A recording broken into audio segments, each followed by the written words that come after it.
옛날 어느 마을에 특별한 회의가 열렸다. 이 회의는 마을 주민들이 각자 겪은 놀라운 사건들을 공유하고 그 의미를 찾아보는 자리였다. 그 중에서도 돋보였던 이야기는 한 노인의 경험이었다. 노인은 젊은 시절 숲속을 탐험하던 중 이상한 돌을 발견했다고 했다. 그 돌은 다른 돌들과는 달리 빛을 발하며 온화한 열기를 내뿜고 있었다. 처음에는 그저 흥미로운 자연의 장난이라 여겼으나 그날 이후로 이상한 일들이 벌어지기 시작했다. 돌을 발견한 날 이후 노인은 매일 밤 놀라운 꿈을 꾸었다. 꿈속에서 그는 세상을 완전히 다른 시각으로 바라볼 수 있었다. 흘러가는 시간의 물리적 구조가 보였고 길거리의 꽃들도 서로 이야기를 나누는 것을 들을 수 있었다. 그리고 그 꿈속에서 노인은 늘 한 가지 메시지를 들었다. 변화는 두려움이 아니다. 진리는 그것을 인식하고 따라가는 용기에 있다. 시간이 지나면서 노인은 그 돌이 단순한 자연물이 아니라 사건의 매개체임을 깨달았다. 바디우가 말한 것처럼 그것은 그의 삶과 세계를 근본적으로 변화시키는 급진적인 사건이었다. 이 사건은 그가 가진 기존의 신념 체계를 무너뜨리고 새로운 삶의 방식에 대한 가능성을 열어주었다. 그 후 그는 마을 사람들에게 자신의 경험을 전파하고 각자가 자신의 삶에서 이러한 사건을 마주했을 때 받아들이고 변화의 기회를 찾도록 격려했다. 그의 이야기는 사람들에게 변화를 두려워하지 않고 그것이 가져다주는 새로운 가능성을 수용하는 힘을 주었다. 노인의 연설이 끝나자 회의에 참석했던 한 젊은이는 용기를 내어 자신의 이야기를 꺼내기 시작했다. 그녀는 자신의 사랑에 대해 이야기했다. 그 사랑은 예상치 못한 순간에 찾아왔고 그녀가 알고 있던 사랑이 정의를 완전히 뒤바꿔 놓았다. 그녀는 그 사랑이야말로 자신의 사건이었다고 설명했다. 그것은 그녀에게 새로운 삶의 의미를 부여하고 다른 사람들과의 관계를 진정으로 이해할 수 있게 해주었다. 회의는 밤늦게까지 이어졌고 사람들은 저마다 자신만의 사건을 찾아 그것을 어떻게 자신의 삶에 녹여낼 것인가에 대해 토론했다. 노인은 참석자들에게 바디우의 철학을 통해 이 세상을 보는 새로운 관점을 제공했고 이 작은 회의는 그 자체로 마을 전체의 변화를 일으키는 사건이 되었다. 이와 같은 이야기는 단순한 썰에 그치지 않는다. 그것은 모든 사람에게 아무리 작은 일도 우리의 삶을 어떻게 근본적으로 바꿀 수 있는지를 일깨워준다. 마을 사람들은 이제 어떤 일이든도 팔 벌려 받아들이며 그 안에서 새로운 의미와 방향을 찾아가기 시작했다. 이를 통해 우리는 알 수 있다. 변화는 두려운 것이 아니며 진리는 발견을 기다리고 있다는 것을. 두 번째 이야기. 한 시골 마을에는 도덕적 상대주의에 대해 잘 모르는 사람들이 모여 살고 있었습니다. 이 마을은 오랜 전통과 규범을 가지고 있었으며 대대로 내려오는 도덕적 규칙이 엄격하게 지켜지고 있었습니다.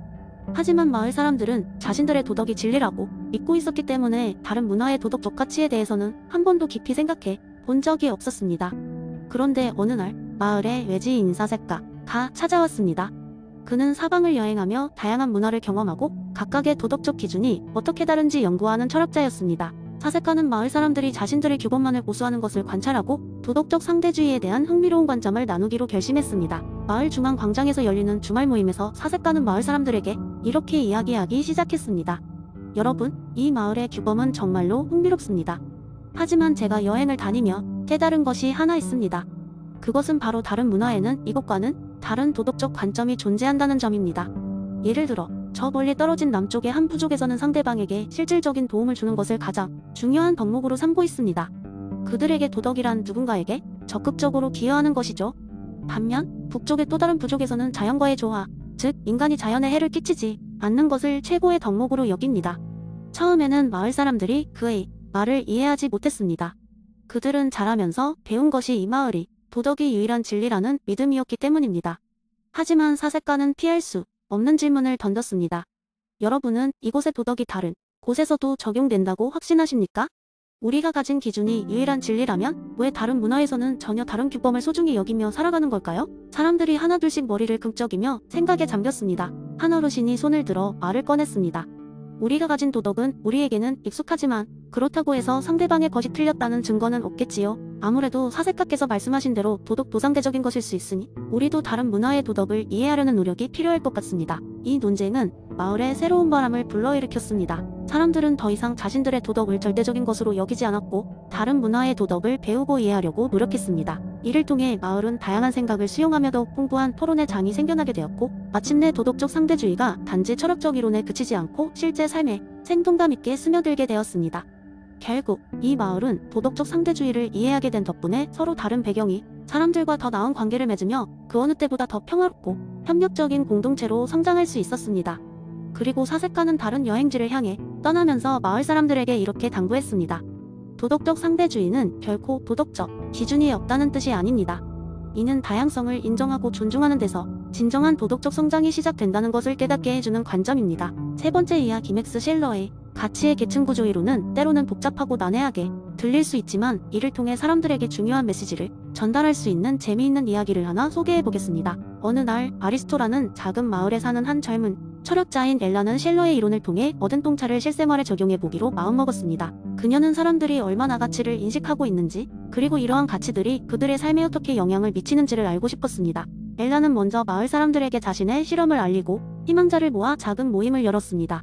참석한 사람들은 다양한 직업과 배경을 가진 사람들이었고 엘라는 그들에게 각각의 가치를 상징하는 4개의 동그란 배지를 나눴습니다. 빨간 배지는 쾌락적 가치를, 초록 배지는 생명적 가치를, 파란 배지는 정신적 가치를, 황금색 배지는 성스러운 가치를 나타냈습니다. 그녀는 참가자들에게 일주일 동안 이 배지를 가슴에 달고 다니며 그 가치에 따라 자신의 행동을 조절하라고 요청했습니다. 예를 들어 빨간 배지를 단 사람은 하루에 어렵지 않게 얻을 수 있는 작은 쾌락들을 즐기도록 했고 초록 배지를 단 사람은 건강과 생명을 우선시하는 행동을 했습니다. 파란 배지를 단 사람은 예술과 지식을, 황금색 배지를 단 사람은 보다 초월적이고 영적인 가치를 추구했습니다. 일주일이 지난 뒤 모임에 다시 모인 사람들은 각자의 경험을 나누었습니다. 빨간 배지를 단 톰은 매일 조금씩 자신에게 소소한 행복을 주는 일들을 했고 이로 인해 일상이 스트레스가 줄어들었다고 말했습니다. 하지만 그는 또한 이기적으로 행동할 때도 있다고 깨달으면서 장기적으로 진정한 만족을 주지 못한다는 것을 배우게 되었다고 고백했습니다. 초록 배지를 단 애는 매일 아침 조깅을 하고 채식을 시도했으며 덕분에 신체적으로 훨씬 활력이 넘쳤다고 했습니다. 그녀는 건강이 얼마나 중요한지를 다시금 깨달았지만 다른 가치들과 균형을 맞출 필요가 있다는 것도 알게 되었습니다. 파란 배지를 단 레오는 매일 도서관에서 시간을 보내거나 미술관을 찾았으며 이는 그의 정신적 풍요를 크게 높여주었다고 했습니다. 다만 그는 가끔 현실을 망각하게 된다는 문제를 경험했다고 털어놓았습니다. 마지막으로 황금색 배지를 단 사람은 명상과 기도를 통해 내면의 평화를 경험하였고 이는 이전에 생각해본 적 없는 깊이의 감정이었다고 이야기했습니다. 하지만 그녀는 가끔 일상의 현실적인 문제를 간과하게 되었다고 덧붙였습니다.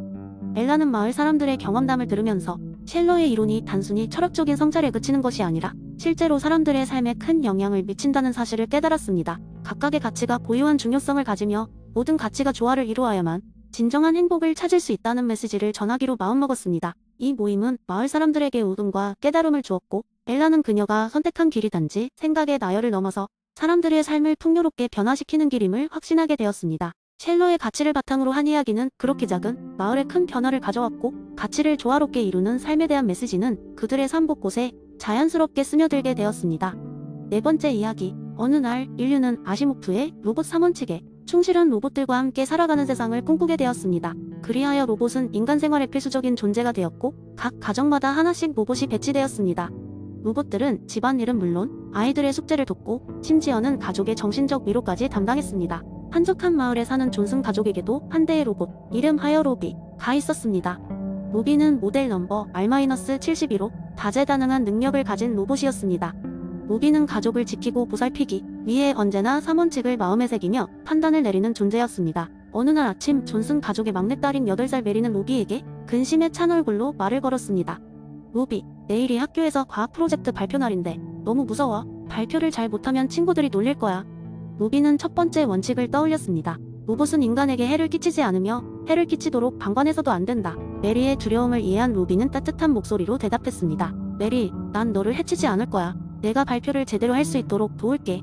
로비는 메리가 발표에 자신감을 가질 수 있도록 발표문을 연습하게 하고 적절한 몸짓과 발음까지 교정해 주었습니다. 하지만 메리는 여전히 불안해 보였습니다. 그 모습을 보며 로비는 제3원칙에도 주의를 기울였습니다. 로봇은 스스로를 보호해야 한다. 로비는 메리를 돕기 위해 자신을 좀 더 개방하기로 마음먹었습니다. 메리, 만약 내 발표 중에 어려운 부분이 있다면 내가 도울 테니까 걱정하지 마. 메리는 그제야 조금 안심하고 밝은 표정으로 학교에 갈 준비를 했습니다. 발표 당일이 되자 메리는 로비가 준 지침에 따라 침착하게 무대를 장악했습니다. 하지만 중간에 예상치 못한 질문을 받자 순간 말문이 막혀버렸습니다. 메리는 두려움에 사로잡혀 눈물을 흘리기 시작했습니다. 바로 그때 로비는 두 번째 원칙을 상기했습니다. 로봇은 인간의 명령에 복종해야 하지만 제1원칙과 상충하지 않는 경우에만 그렇다. 메리를 지켜보던 로비는 침착하게 무대 옆으로 다가가 그녀의 귀에 소곤소곤 대답을 속삭였습니다. 메리, 괜찮아. 내가 준비한 것만 기억하면 돼. 로비의 도움으로 메리는 다시 침착을 되찾고 질문에 유려하게 대답할 수 있었습니다. 발표가 끝날 때쯤 메리의 얼굴에는 자신감이 넘쳤고 친구들의 박수갈채를 받았습니다. 로비는 그 모습을 보며 자신이 3가지 원칙에 따라 인간을 위해 어떻게 행동할 수 있는지 확신하게 되었습니다.